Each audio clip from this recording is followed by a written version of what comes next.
nagaan dhuftanii maqaan keessan eenyu eessarraa dhuftanii waaqayyo olmaa maal isiniif ollaan dhugaa boo lafa kana dhuftanii Duraan dursee maqaan koo Taarikee Mokonnin yaadataan jedhama. Jiraattuma magaalaa kanaadha jechuudha. Waaqayyo olmaa guddaadha kan inni naa oole. Duraan dursee tun gara kutaa dhugaa baattii kootti hin gahin waaqayyo isa guyyaa har'aatiin nagahee fi hundumti keessan al takkaa lafaa kaa waaqayyoon naa galateeffadha. jiraata saka yesuusin amma leebbisaa.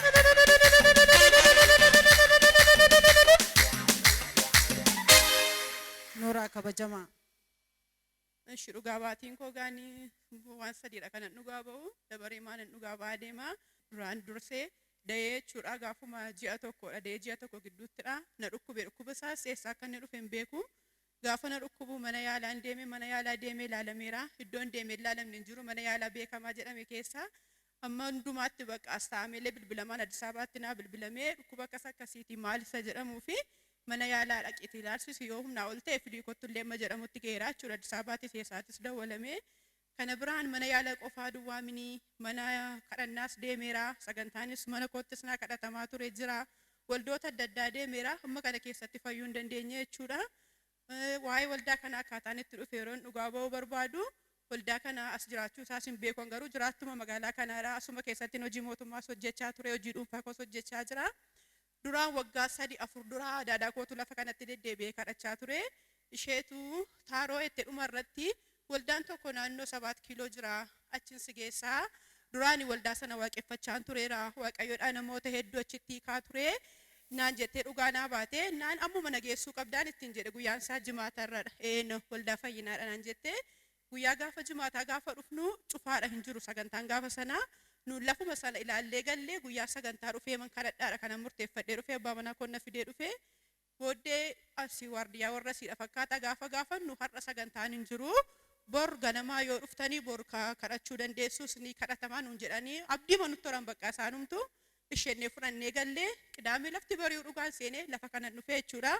Abbaa manaa kootu na fidee dhufee innis baay'ee na wajjin dhiphachaa ture baay'ee na wajjin rakkachaa ture.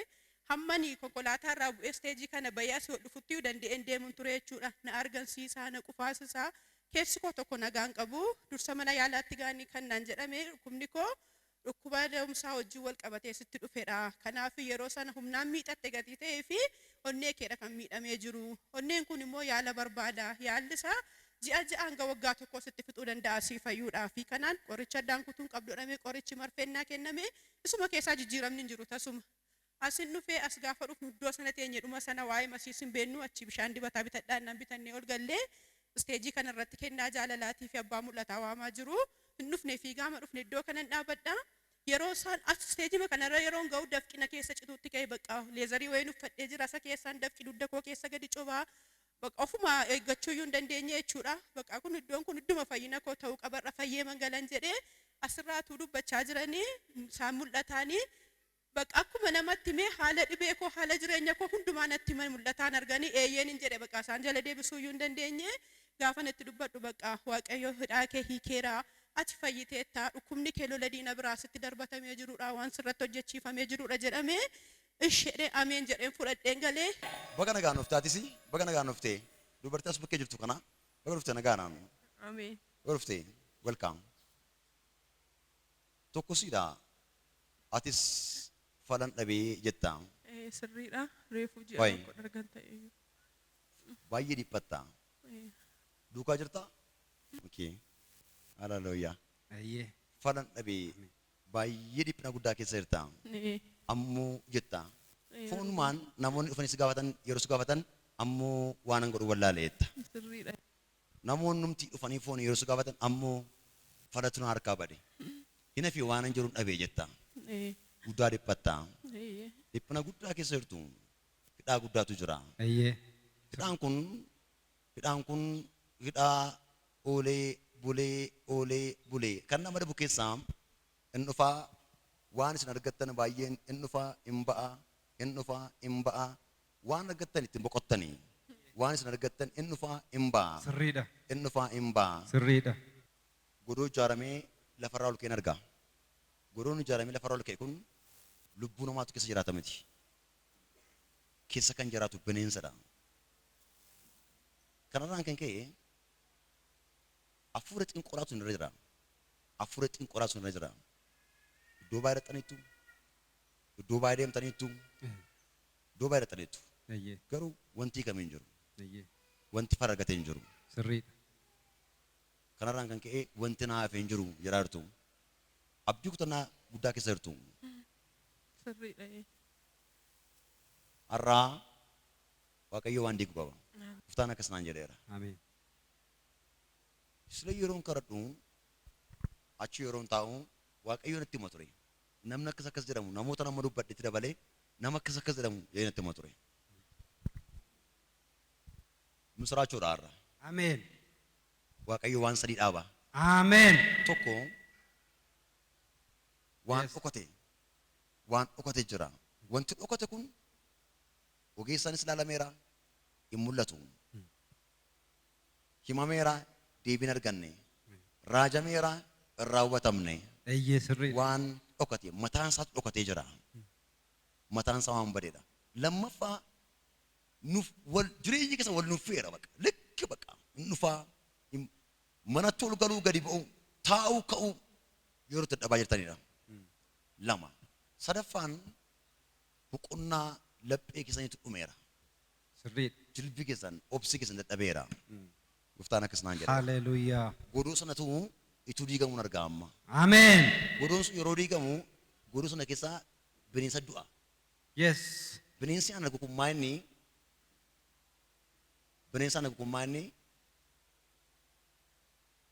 fattee lagarraa deemtus ta'e yeroo baay'ee mana namaa nufti. Lafa bishaan jiru nufti. Sana kan fakkaatudha garuu fattee miti. Tokko kana. Lammaffaa bineensa miillaan kee ol dhaabatu argaa. Lamaan isaanii iyyuu hin du'u. Maana akkas jedhe Waaqayyo. Har'a naan jedha Waaqayyo. Ameen. Waan hidhamee mataan isaa hidhamee dhokachuu itti raajameera. Deemameera likki baqa akkuma nama dubbate Waaqayyo dubbate wanti hafe hin jiru. Gooftaan garuu akkas jedha. Har'aa booddee Waaqayyo godoo dukkanaa irraa diigeera. Ameen. Haleluuyaa. Lammaffaa isin lamaan keessaa eenyudha namni abjuutti yeroo baay'ee du'a argu? Anadha. Du'a agartaa? Reefuu madhan ji'a tokko argan da'ee ka'eeyyuu yeroo mada'umsaa wajjin isa duras na dhukkubaa ture baay'ee qoramaa ture. Ji'a tokkotti immoo gaafa neen gadda deemee ilaalamu as onnee kee irratti rakkoo si uumee jira dhiita'ee jira naan jedhani kaleessumayyuu mana kiimiin ol ergan deemanuma kiimiin jira baqa guyyaa tokko mana oleen beeku. Abjuu keetti du'a agartaa? Nan argee nu nama du'aas nan argaa edayyuu argaa man bulle. Mana yaalaattis immoo wanti naa kenname jira kaleessa kana.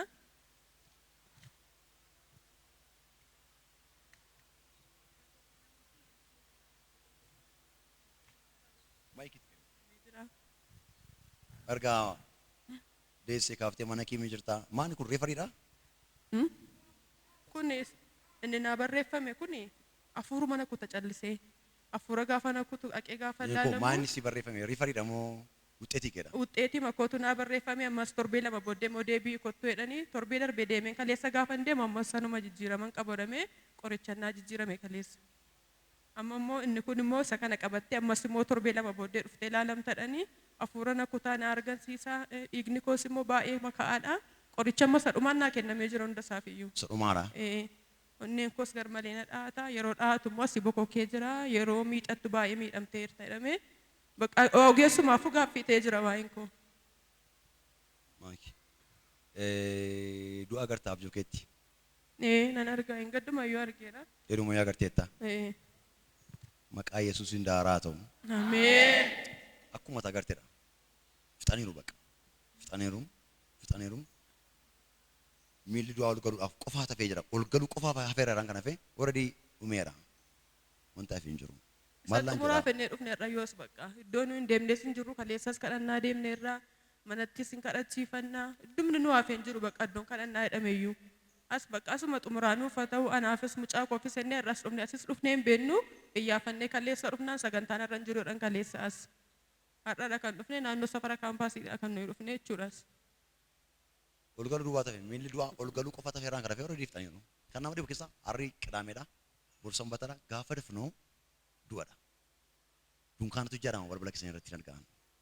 Gaafa dhufnu likki obboroodhaan ammummaatti ol galuu qofa tafe garuu xumurameera. Gaafa dhufnu garuu obboroodhaan lubbuun kee boqotti. Kana gochuudhaaf. Kana fe'achuudha.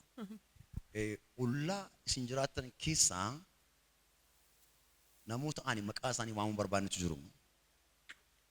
Namoota afurtu jiru. Namoota afurtu jiru. Namoonni arfan isaanii hojjettootadha. Hojjettoota mootummaadha. Keessaa garuu namni I'm sorry akkasumatti inni dubbadha jiru. Namoota afurtu jiru. Kan nama dhibu keessaa harrii sanbataarraa yeroo isin deemtan maal jedhu hiinee rafumaati jedhu. Maqaa arfan isaanii hin kaasu garuu gaafa dafnoo obboroo lafti barii obboroo jechuudha. Obboroo jechuun ituu aduun gargara dukkannii fi ifni yookiin immoo dafnoon itti utuu hin fufin gaafni sanbataa mutu keessa dukkana keessa jechuudha jechuun obboroo jechuun barii obboroodha. Lubbuu isheen boqota. Akkamtu boqota? Irrafti jedhama garootiin jirtu. Hiinee irreedhu. Qabnee irreedhu. Xaxnee irreedhu. Bishaan dhootaa kee fidi. Kalee kee asirraa karaa kanarraa kan si dhukkubu mucaan kee dhukkubaa hafuura si kutaa bakka hinduutu ati. Ameen. Mana kee harris qidaameedha. Dhugoomsaaf deebitee dhuftaa. Ameen. Injiru raawwateeraan. Ameen. Inni dhiitees mucaa kees Ameen. walumaa gara guutummaan jireenya keessanii Yesuus Kiristoos maallaan jedheera. Ameen. Dafnoo ganamaa yeroo boochaati. Yeroo gaddaati. Garuu Waaqayyo maallaan jedheera. Dunkaana ijaaramuuf qophaa'e nan diigee naan jedha. Ameen. Hallelujah. Amen. Yes. Kabajaa gooftaa isa dura nama oolchu baala barraa kaasu Waaqayyoon. Hallelujah. Afaan kee baradhuuti. Dhiiga Yesuus Kiristoos nama Naazreetiin fudhadhatale afaan kee. Hallelujah. Kalee kee. Asumarraan kan wayyaa keeraan.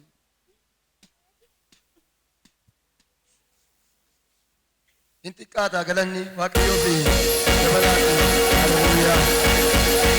Haa kabajamu eebbisaa ililchaa sayyidaan namaa eegu baala barraa kaasu Waaqayyoon. Hallelujah. Hallelujah. Har'aa booda falaaf olii gajjooruun dhiphachuun yaaddoon hin jiru. Kan keessa kan mucaa keessa yeroo dooktoriin si beellametti ilaalame garuu rakkoon qabu akka ilaalame Ameen. waamama jiru baruudhaaf kan keessa kan mucaa keessa gooftaan akkas naan jedhe gaafa dafnoo ganama sagalee boochaati gaafa dafnoo ganama kan qophaa jiru kana garuu Waaqayyo maal naan jedha nan diigee naan jedha.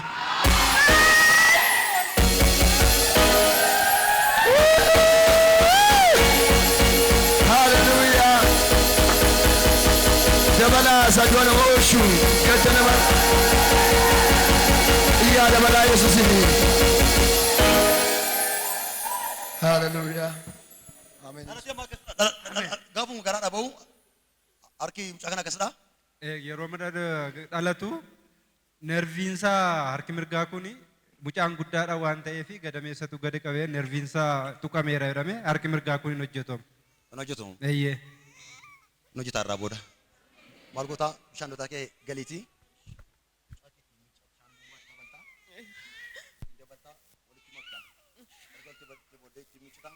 Ofii keetti ni qatta. Maatii kee hundumaa waliin gahee dhugaa. Maaliin jedhee? Bishaan dabaltee miccita maatii hundumaa dhugaa. Sukkuumtee itti miccita. Ofii keetti ni qatta. Sanaa booda garuu inni hundi keessaniyyuu. Waaqayyo akkas naan jedheera. Arfii du'aa qophaa'e. Ameen. Arfii du'aa qophaa'e kaaseera. Ameen. Har'aa kaasee Waaqayyo boqonnaa haaraan isin dura darbeera.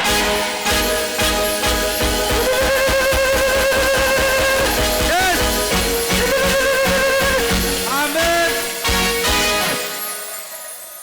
Erga gaafa sanaati dhukkubni kun natti deebi'ee hin beeku. Keessi koo nagaa guutuu qabaa, manni koos nagaa guutuu qabaa. Yeroo hundumaa dhiphanna baqa sababii dhukkuba koo abbaa manaan koo na wajjin dhiphataa, obboloonni koo, maatiin koo, firoonni koo hunduu na wajjin dhiphatu. Erga lafa kana dhufee galee nagaan koo baay'ee irraa hafaa ta'ee bifti koo illee iddootti naa deebi'ee kanaaf Waaqayyoon jabeessaa naa galateeffadhaan jedha.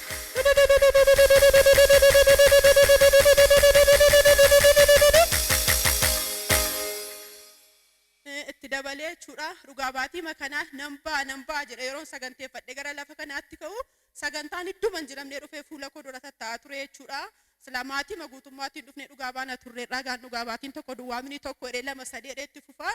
Kanaaf abbaa manaan koo karaatii dhufee ofiisiitii namaa wajjin leenjii gatii kennaa jiruu fi anarra baqa karoorfadheen jira gatiin ta'ee fi hin hafu. Anarra dhaqeen dhugaa ba'a maatii wajjin immoo marsaa lammaffaatti dhugaa baanannee kanaaf qophaa koo dhufeeyyuu malee maatii guutummaan dhugaa baatii qabaa jechuudha. Waaqayyo maqaan isaa eebbifamu. Waaqayyoon ammallee kabajaa fi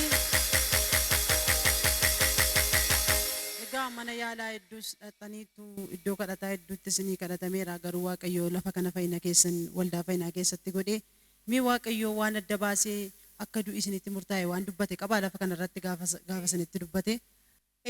Dubbatamee ture sirriidha. Guyyaan isaa gaafa qidaamee irra kan nu dhufne qidaamee kana kaasee hamma dafinoo gidduutti jedhame kan abbaa mul'ata arganii natti dubbatanii gaafa dafinoo sana guyyaa du'a kee ture dunkaana du'aa diinni balbala kee dura dhaabuudhaaf kan inni saganteeffatee turedha jedhamee haala kanaatiin irra kan natti dubbatame gaafa sana. Garuu gaafa dafinoo obboroo lafti barii obboroo jechuudha. Obboroo jechuun ituu aduun gargaara dukkannee fi ifni yookiin immoo dafinoon itti utuu hin fufin gaafni sanbataa mutu keessa dukkana keessa jechuudha. Obboroo jechuun barii obboroodha. Lubbuu ishee boqota. Akkamtu boqota? Irrafti jedhama garootu hin jirtu. Hiinee irreeru, qabnee irreeru, xaxnee irreeru. Garuu hafeera naan jedhamee natti dubbatame Waaqayyo du'a kee hambiseera. Guyyaa har'aa lafa kanarra jechuu keetiin du'i kun hunduu sirraa keera manni kee nagaa argateera naan jedhame. Akkuma isaan jedha Waaqayyo afaan isaanii keessa goree gadda du'a dingataa mana koorraa hambiseera maqaa Waaqayyo haa eebbifamu. Nagaadha keessi keessan manni keessan hundumtu. Hunduu nagaa keessi koo nagaa manni koo nagaadha. Kanaaf Waaqayyo lafa kanarratti dhaakoo keessa akkasitti fuula keessan na dhaabee nama galataa godhee na dhaabee daddabalaa Waaqayyoon na galateeffadha.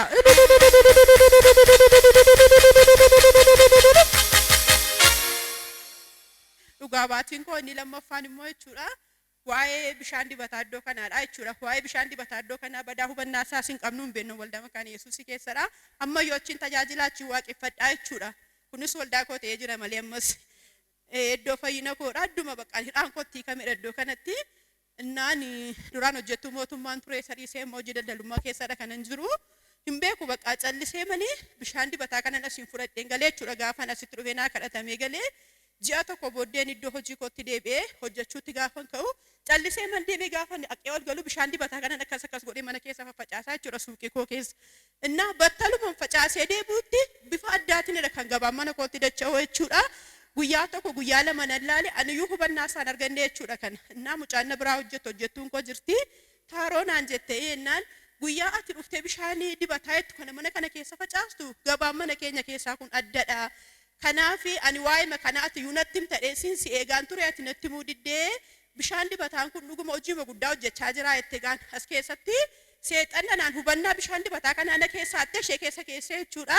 Booddee yeroo man dhufee facaasu gabaan bifa addaatiin kan mana koo dhufu haala addaatiin kan nu hojjennee gallu jechuudha. Kanaafis waa'ee bishaan dibataa kanaafiiti Waaqayyoon na galateeffadha maqaan Waaqayyoo eebbifamu jedha. Jaabii ammallee bishaan dibataa barruu keessan irra kan jiru boojuu kan isinii deebise kana caalaa alkooritti reebaa Yesuusiif.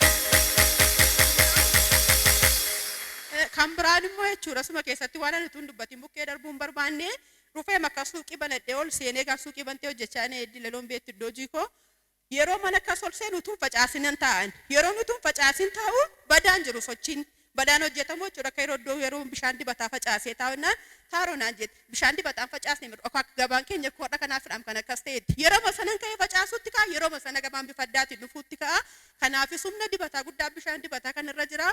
Isa kana Waaqayyo akka ittiin iddoo hojii keenyaatti eebbanuu godhu jireenya keenyaaf fayyina kenne kanaaf al takkaa maqaa Waaqayyoo naa galateeffadhaa waa'ee kanaafis.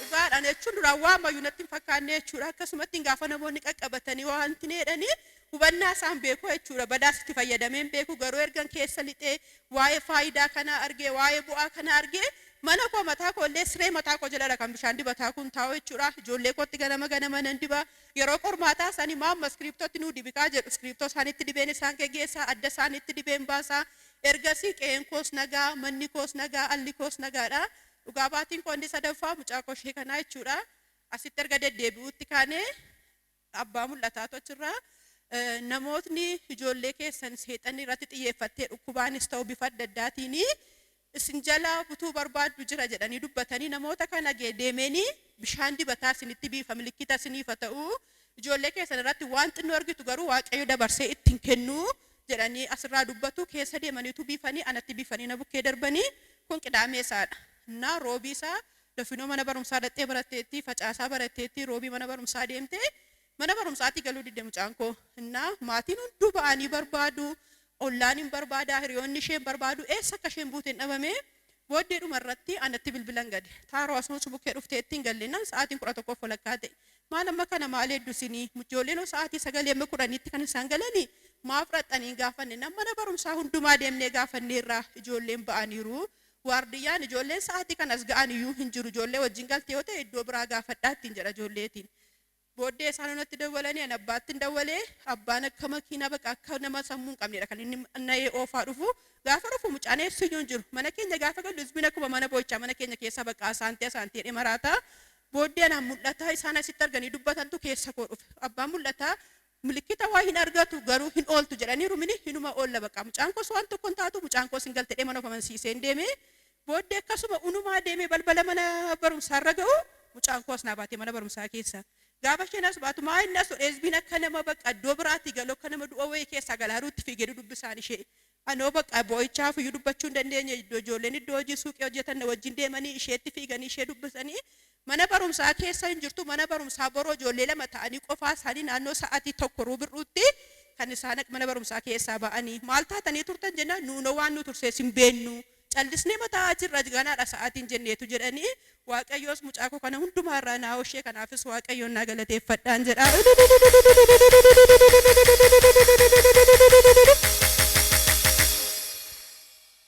Naa Waaqayyo waan guddaadha kan inni asitti naa godhee dhaakos Waaqayyo manuma kana keessatti kee eebba jechuudha eebba caalurree mana koottis iddoo hojii koottis Waaqayyo asittiidha kan inni dubbatee raawwatee kan inni waan hunduma isaa tooraan hojiirra naa hoshaa jiru kanaafi Waaqayyo sakayyaa irraatiin naga'ee haalota namni darbamuu keessan darbamne keessan dabarsee fuula keessan galataan na dhaabe kana Waaqayyoon naa galateeffadhaa maqaa Waaqayyoo eebbifamu jedha.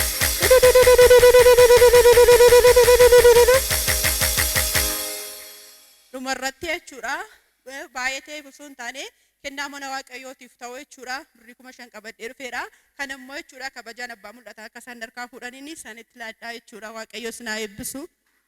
Kabajaa Waaqayyoon ammallee eebbisaa.